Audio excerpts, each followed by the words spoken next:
বন্ধুরা, এই ফুলগুলোর যদি কেউ নাম জানো তাহলে একটু কমেন্ট বক্সে জানিও। আমি নাম জানি না, কিন্তু ফুলগুলা কি দুর্দান্ত। দেখো, ফুলগুলা পুরো পূর্ণ যখন ফুটে যাবে, এই দেখো সবুজ একটা, এটাকে কি বলবো, এই দেখো, এই যে এই একটা, এই যে একটা একটা দেখতে পাচ্ছ, একটা শীষের মতন বের হয়।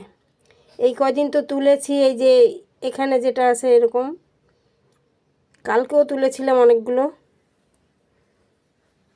তো আজকে ভাবলাম তোমাদের সঙ্গে শেয়ার করি যে আজকে এই কয়েকটা ফুটেছে। একটা থোকার মধ্যে হয়, সেই থোকাটার মধ্যে অনেকগুলো কড়ি থাকে।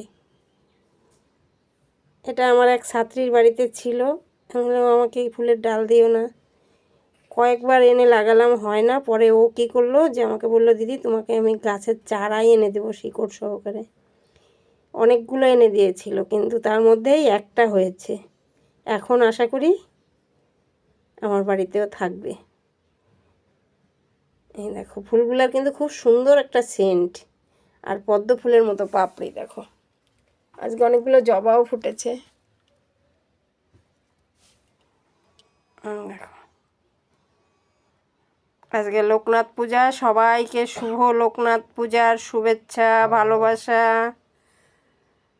সকাল থেকে একটু বাড়ির ঝামেলার জন্যে ভিডিও করতে পারলাম না। পাশের বাড়িতে, পাশে 2 জায়গায় নিমন্ত্রণ আছে, কিন্তু ভাবলাম যে ওখানে গিয়ে অঞ্জলি দেবো, দিতে পারলাম না। আমার ঘরে চিত্রপট আছে, ওই যে ওখানে বাবা লোকনাথ, একটুখানি জায়গার মধ্যে সব কিছু রাখা। ওই দেখো বাবা লোকনাথ ওখানে আছে।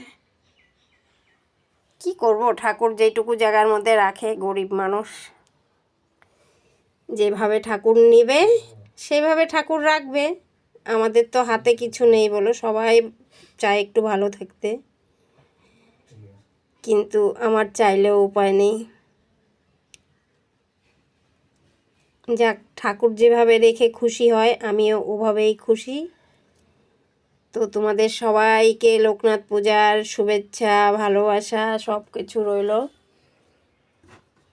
তো বিকালে যাব ওখানে, তখন দেখা হবে তোমাদের সঙ্গে, দেখাবো, অবশ্যই শেয়ার করব ভিডিও করে।